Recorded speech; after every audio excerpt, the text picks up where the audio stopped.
Hey y'all, hey, this is Leslie. I have a little testimony or story time. I have a little story time that I want to share with y'all. And I'm gonna try to do it quickly. I tried to do it yesterday and my phone was giving me the blues, honey.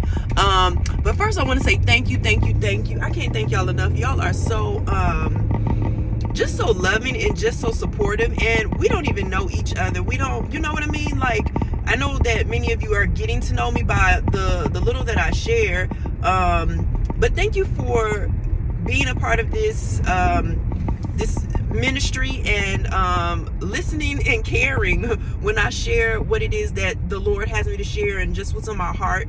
I don't want this to be like a diary, but at the same time I feel like not I feel, but I know that we overcome by the word of our testimony, and the blood of the lamb and the word of our testimony. And I believe that my testimony and many of your testimonies are so crucial and so imperative that we share, because you learn that you are not alone in the things that you're going through.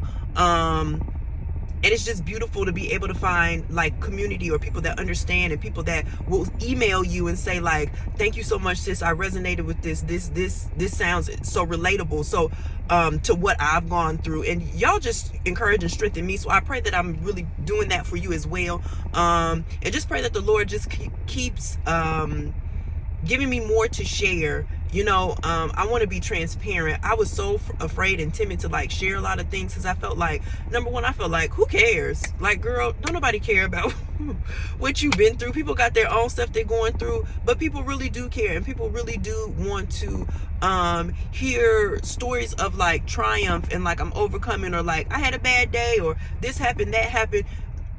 So just thank you. That's all I can say. Okay, so I want to give this testimony, and Lord, please don't let this thing shut off before I can say everything that I need to say. However, as you know, and through some of my videos and through some of the posts that I put on the community board, the Lord has been talking to me a lot about like counterfeits. And so I want to share a story. I don't think I've shared this before, but I really can't even remember. But if I have, hear it again, and if I haven't, prayerfully you'll be blessed. I don't know. So anyway, I gave my life to Christ April of 2009, right? So I was about 23 years old when I did that, and I want to say it was around the time that I was 24, maybe going into 25, that I met a guy, right? And so let me just preface this by saying, I was a babe in Christ. I was very young and naive in the first place, right? Not that that's an excuse, but that's just where I was at that time. Okay, so I just started my walk with Christ, and I thought that I was in a good place. I know everything, blah blah blah, that type of stuff. So I met this guy, a lady that I'm no longer friends with. She met an individual, right? And upon meeting him, he was like, let's hang out, whatever. I have a friend. If you have a friend, maybe all of us could hang out together sometime. And so she came to me and was like, I met this guy and he wants to hang out, but of course I don't want to hang out with him by myself, but he also said that he has a friend. Maybe all of us can get together and just go to his place and hang out. And so, are you down or whatever? And I was like, okay, that's cool, whatever, that's fine. So, we go to his house or whatever, right? And so at this point in my life, I am, what is the word that I'm looking for? Desperate. Yeah, I'm gonna just put it out there like that. I was desperate for love. I was desperate for a relationship. I felt like I'm finally in a good place with God. Like, I've dated other guys before. The last guy that I had dated prior to that, he didn't really want nothing to do with God. So our relationship was very worldly, and I'm thinking like, okay, now that I'm in Christ, like I have a better idea, better picture of like, who I should be dating and things of that nature. I know what I'm looking for, like, all that stuff, right? And so I meet this guy, right? When I walk into the house, he is sitting there, and I can see him just from a side profile. And as I walk up, I see that brother is fine. Okay, he's very good looking. He's my type, right? He's chocolate. He's got the waves. Physically, right? Physically, he is my type. He's like what I've been looking for. And to put the cherry on top, to put the icing on the cake, honey, as I get closer, I see that the man is reading a Bible. What? He got a Bible open in front of him. So I'm like, oh my word. Are you telling me that not only is he fine, but he got the nerve to be sitting up here reading the Bible? As I walk in, he is a Lord. I say, you know what? This has got to be of God. This has got to be of the Father. Because up until this point, I have not met anybody who was interested in Christ, let alone reading the Bible. Upon meeting him, I said, the Lord that orchestrated this thing for me, baby. The Lord that heard my humble cry. He's answered my prayer. He done brought this man, like, he's sitting up here reading his Bible. Lord, okay, this is it. Like, this the one. Child. Child.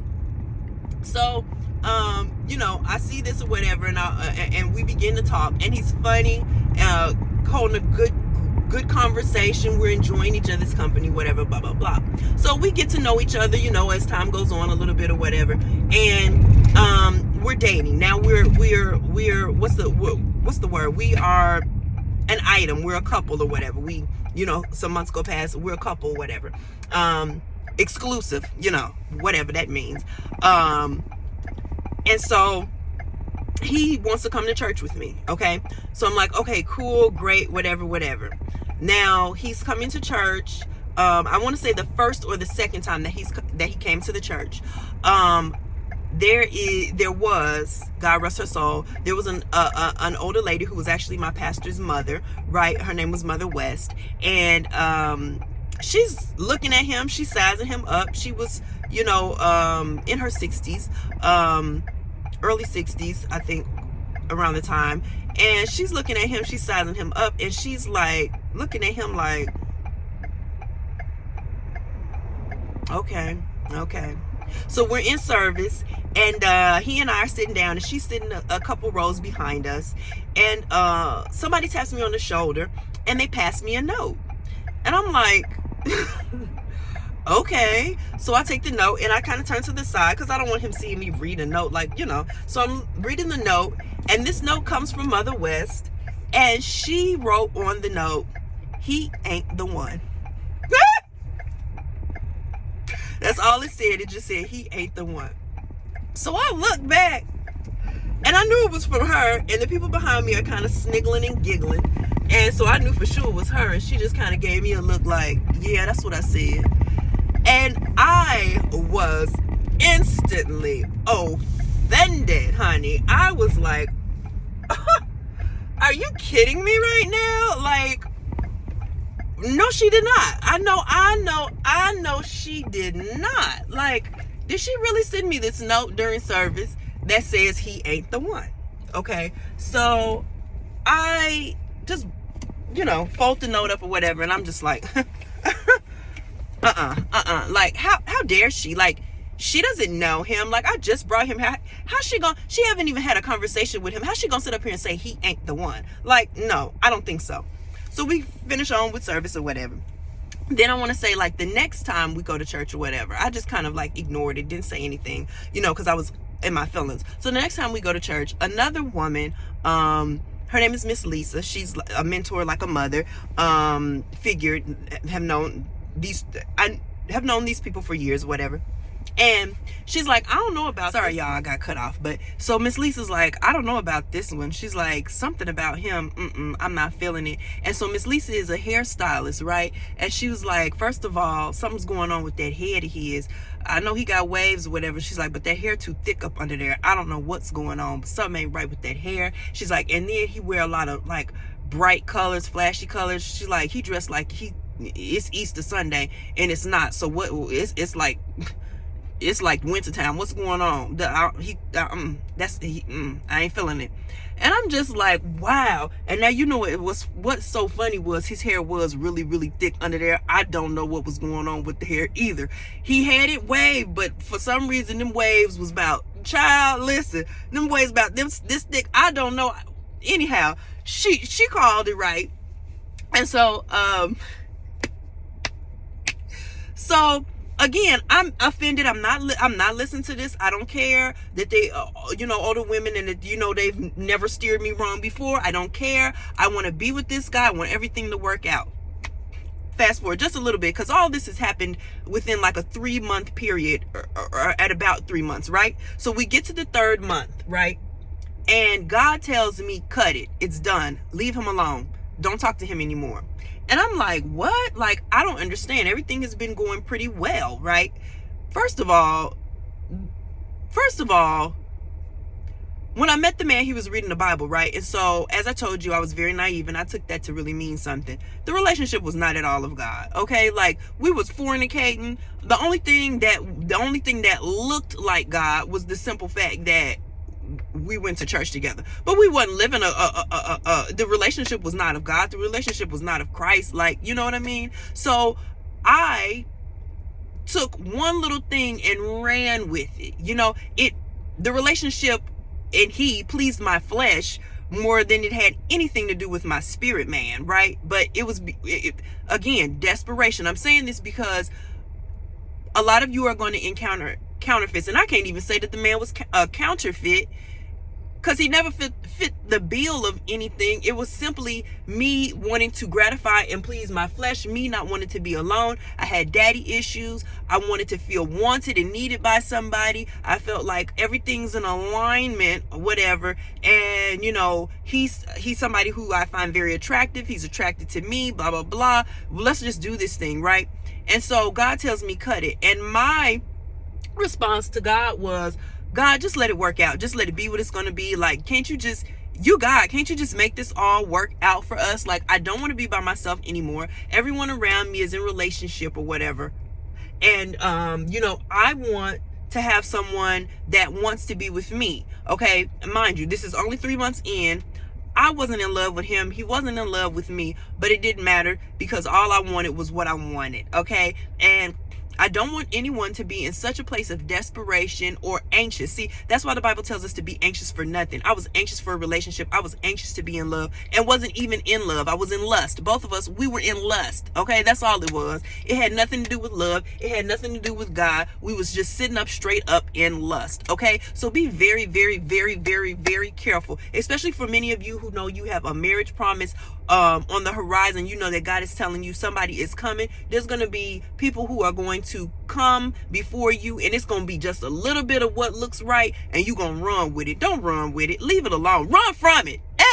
Don't run with it. Run from it. Okay? If it's not of God, if God tells you when, and he may not tell you right away, because he didn't necessarily tell me right away, but I should have had enough sense to know, like, this is a worldly relationship. Nonetheless, like I say, I was caught up in my feelings, what I wanted, and that was it. Boom, bada boom, bada bing. Get to the 3rd month, God says, cut it. I don't listen. I don't obey. You know what God did? He stopped talking to me. He stopped talking to me. I didn't have no dreams. I didn't hear nothing. God was not talking to me, because he told me what to do and I refused to do it, right? And so it was like, when the children of Israel didn't hear from God for 400 years, no communication. It's like he cut communication with me. He was like, you're not going to listen anyway, so what I'm going to keep talking for? So he didn't say anything. I continue on with this relationship. There is no fruit. There is nothing. There is no fruit. There is no root in Christ. There is nothing that is like, I had no reason to continue on with the relationship. If you want me to be 100% honest, the man, he wasn't bad to me, but it was just like, it was always something. Things just weren't going right. It was just always something. The more and more the relationship went on, because we ended up dating for a total of 9 months. During that 6-month period where God was not talking to me, it was like just steadily going downhill. It was just more and more evidence that, like, this is not who you're supposed to be with. I had no actual proof, but I believed that he was cheating. And And he was just something, it was just off, y'all. It was just not right. I never had like 100% definitive proof of anything. I just had unction in my spirit that this is not right. God has already told me to leave it alone. I don't specifically know why, but I really didn't need to know why. And we always want to know why, right? We always want to know the who, what, when, where, why, how, this, that. We feel like we need to know all of that. If God said cut it, then cut it, then cut it, then cut it. Okay, just cut it, just do it, and don't be disobedient about it. Don't be delayed with it. Do it immediately, because it's something that he is trying to save you from, protect you from, right? So get to the 9th month, and I'm realizing already that God is not talking to me. He is not saying a word to me because I am being disobedient. Okay, and I started to get really like kind of like antsy about it. I was like, I'm realizing I'm not hearing from God, but I'm also afraid to get out of this relationship. So come to the 9th month, and I was like, God, I know something ain't right. I know something ain't is up, and I know that you told me to leave this relationship, and I'm yet to do it, and I don't know how to do it. I don't want to do it. So if you are telling me that I really can't be with this man, that this is not who I'm supposed to be with, then you do it. You cut it. And I left it at that, right? Child, the next day the man called and broke up with me. No rhyme, no reason, no argument, no nothing. Things were actually okay. Like there was no issue or anything like that. He just called and was like, you know what, I don't think this is working. It's not gonna work. I don't see this going anywhere. So I think we should end this now. And so I'm like, okay. And I get off the phone with him, and I didn't ask him to like try to go into any specifics. It was really nothing for him to go into. But I get off the phone with him, and I just look up at the ceiling, because I was laying in my bed, and I just look up at the ceiling, and I was like, what did you do? What did you do, Lord? And I was just shocked. I wasn't sad. I began to cry, but it wasn't sadness. It was like, oh my God. Like, you are so real, and you were so serious about what you said. Like, when I finally was like, okay, God, I released this thing to you, like, you didn't delay. Like, you did what I asked you to do. If this is truly your will, if this is truly what you want, end it. You ended this thing the next day. No rhyme, no reason, no explanation, no nothing. The man just called and said, this ain't working out, and it was over. Just that quick. So, if you would get out of your feelings, if you would make the decision to be obedient to God, because many of you have counterfeits that are coming at you left and right, and not even like this, like, because right, I ran with one situation. I ran with the fact that he had a Bible in front of him, which again don't mean nothing. If you really want to be real about it, don't mean nothing. A lot of people got a Bible in front of them. A lot of people are actually reading the Bible, sitting there, and it does not equate. It should, we believe that it does, but it doesn't always equate to a relationship with Christ, right? It was just a religious act. And I'm not trying to put this man out there like, you know,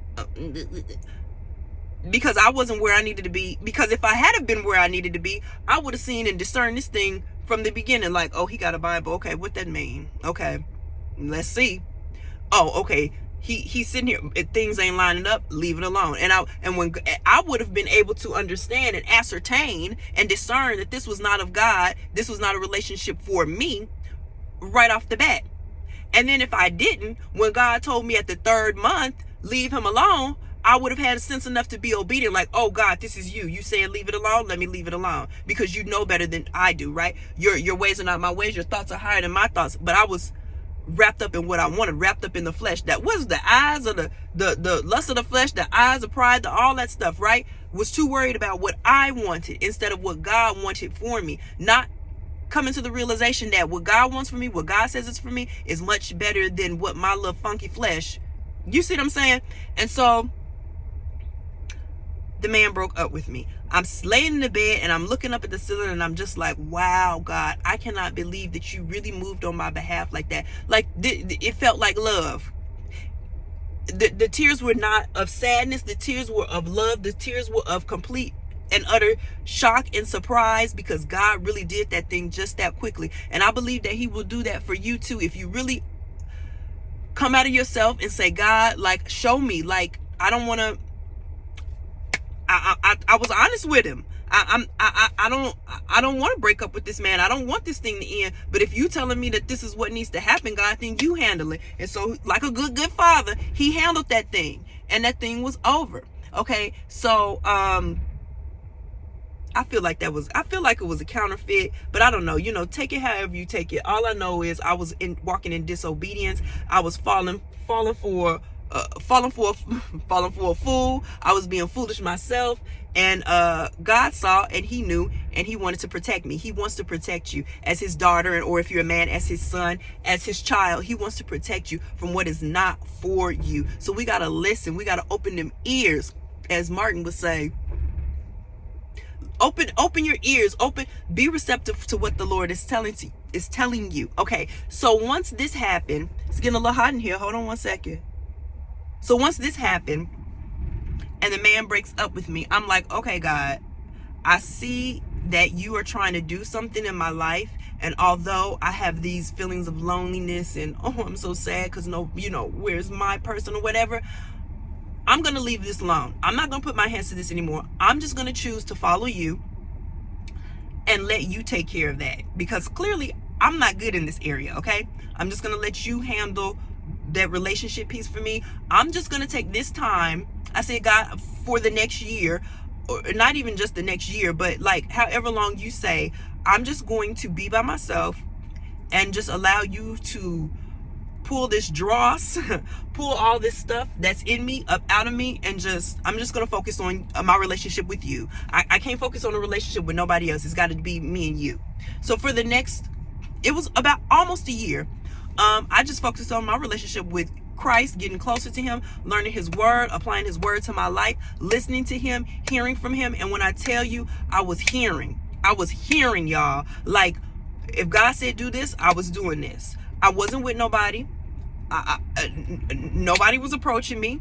I was like, whoever is next, God, it's got to be from you. So I'm not even looking in that direction. I stopped doing any and everything. I wasn't having sex. I wasn't dating. I wasn't going to clubs. I wasn't doing any. I was just focused on growing my relationship with Christ. And in that time period, I know that I was getting so much closer to God, right? And so what I was also doing in that time period was I was saving up money because I wanted to buy a house. So what am I? I was like, 25, 26. So I'm saving up my money so I can buy a house. And I was literally allowing God to lead me. God led me to the house. Literally, God saved the house that I ended up getting for me. I bought this house by myself, and I was like, God, I'm doing this with the mindset that you're going to send me a husband and I'm going to have children. So I'm going to buy this as not just a space for just myself. I'm going to purchase this home as a space for family. I'm preparing my heart, my mind, my lifestyle for a family. Okay. Get to I don't know. All I know is I asked God, am I supposed to get this house? Am I supposed to be in this area? Am I supposed to blah, blah, blah, blah? He lined that whole thing up to a T. I remember I was sitting in my car one day, and I was having, it was lunch break, and I was sitting in my car, and I was literally like, God, is this the house? Is this the area? Blah, blah, blah, blah, blah, blah, blah, having a conversation with the Lord. And he was like, I want you to go here. I want you to have this realtor. I want you to go look in this neighborhood at this house, and blah, blah. The whole thing lined up. I'm talking about to a T. And I got my house. And this was when the housing market was really, really low. So I got, in my opinion, a really, really good deal. I got a 3-bedroom, 2.5 house for $100,000. And it was nice, and it was beautiful, and it was an HOA. Lord, it was just the Lord did the thing for me, okay? And so I'm excited. Now I've got this house. I feel like an adult. And then I want to say, I don't even know if I have yet closed on the house, just about to close on the house. God was like, this is your husband. And he happened to be someone who was my friend. I don't know if I told y'all this or not, but the man who was now my ex-husband, Lord, I know y'all, but just, I know. We had been friends for 7 years. I never looked at this man in this way, was never interested in this man this way. The first time that we met, we were friends for 7 years before we got married, is what I'm trying to say. I met him at a club before I gave my life to Christ, wild and loose and out there. But he and I never dated. We were simply friends, never dated, never had sex, never kissed, nothing. I was not interested in him. He was not my type. He was not like the man that I saw sitting there reading that Bible, child. Okay, he was the complete opposite. I was not attracted to him, not romantically, nothing. He was a nice guy. We were friends. We would hang out from time to time. We hung out like with other people, like in groups. We never really hung out like just he and I. I would go to his job like when he was on his lunch break, or like as he was working, and because he worked at like TNT, and we would just stand and kind of like talk or whatever and just catch up. But it was never anything like sexual. It was never anything like boyfriend and girlfriend, nothing. Just friends, getting to know each other. I was dating other people. The one I'm telling you with the thick hair, the bright colors and all that type of stuff, I was dating him. I dated somebody else before him. And then me and my ex were always just simply friends. And he was dating other people, all that, the whole nine. So he has a birthday party. And at the birthday party, I went with two of my friends. And at the birthday party, for whatever reason, he looked different to me. Like, it's like the Lord opened my eyes to see him in a different way. And I was just like, I don't like him like that. I ain't think about him, blah, blah, blah. I ain't think about this man. And the next day I was like, my friends were like, I think you like him. And I was like, no, I do not. That's my friend. I ain't thinking about him. And the next day I was like, I think I do like him. What's going on? Like, oh my God, I think I like him. And it was all God, because when I tell you, I had no interest in this man, but the Lord opened my eyes to see. It's like the scales fell off. Like, I looked at him in a different way. And I had known him all this time, and just, I never even found him attractive, but God was like, look at him. And I looked at him and I was like, oh, he cute now. What's going on? So fast forward just a little bit, not much, because his birthday, as I said before, his birthday was yesterday, which was May 18th. My birthday is June 20th.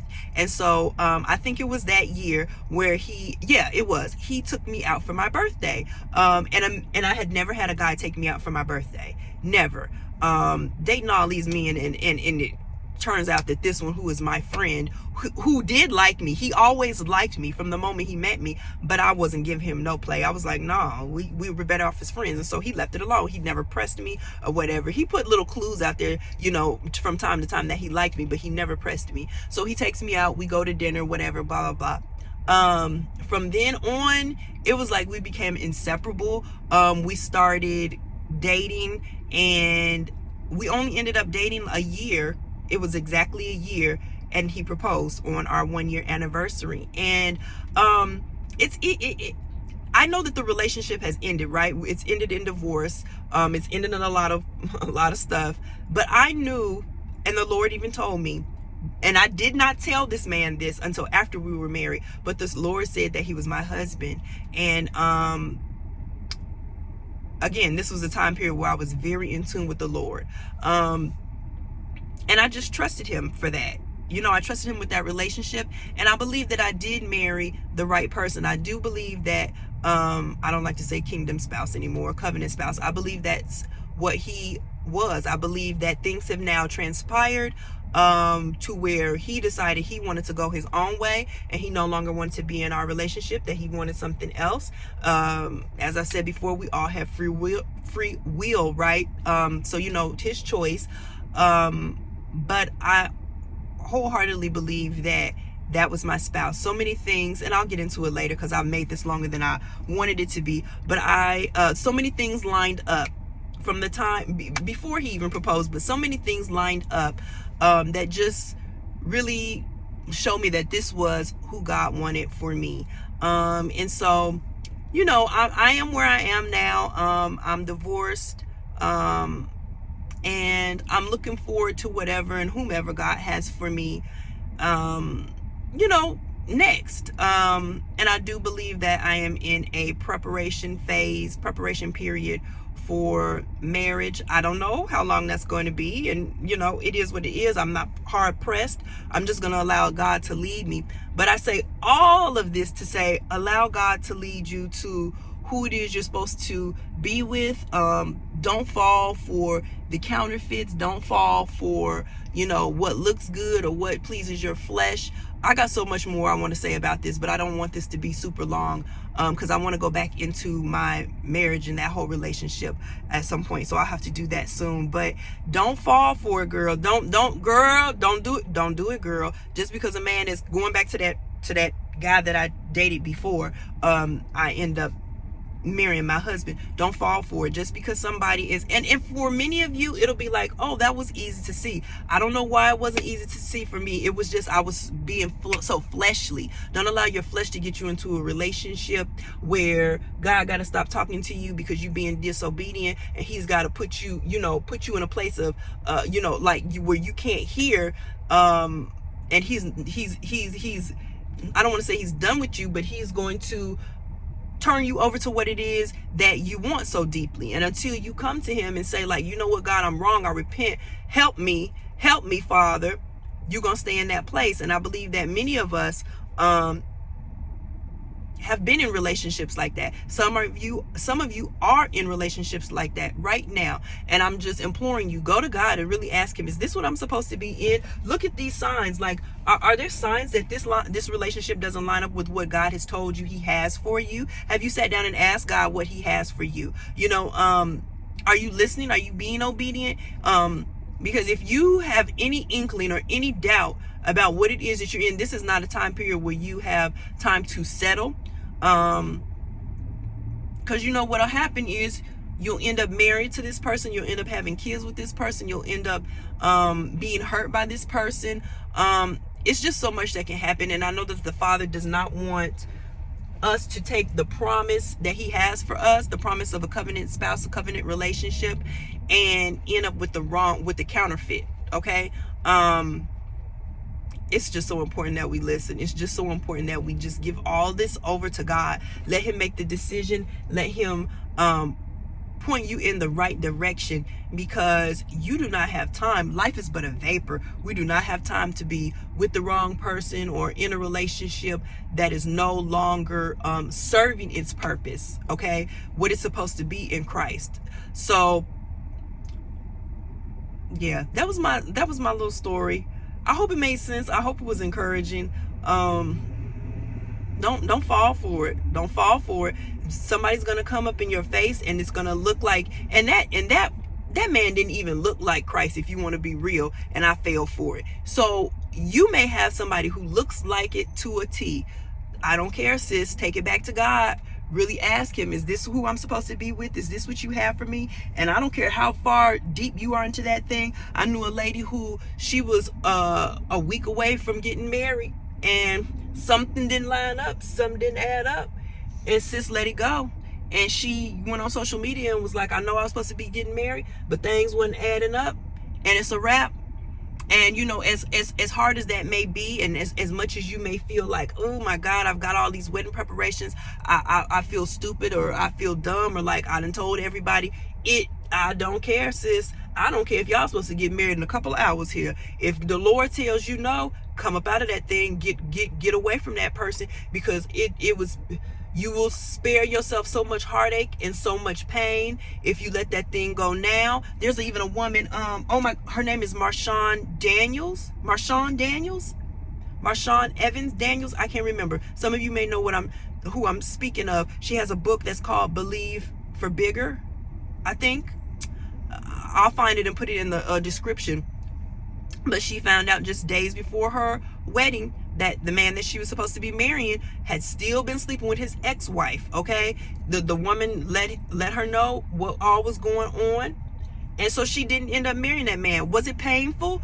Oops, I don't mean to be telling the whole, but I'm just, well, listen, read the book if you haven't read the book. Was that painful? Absolutely. She had to let all her friends and family know, like at the, reception or whatever, and right before, like, I can't marry this man. Like, you have to read it for yourself, but like everything fell apart right when it was supposed to happen. Painful, yes, but God has such a better story for her. Where she's at now, she probably would have never ascertained, or she would have never come into the relationship that she has now, had she stayed with that man who was not being honest with her, right? So give it to God. And whatever God has me walking into now, I'm doing this like, Lord, I need your help every step of the way. I don't have time to play with games, and not just because I have 3 children that I have to be very aware of and protect.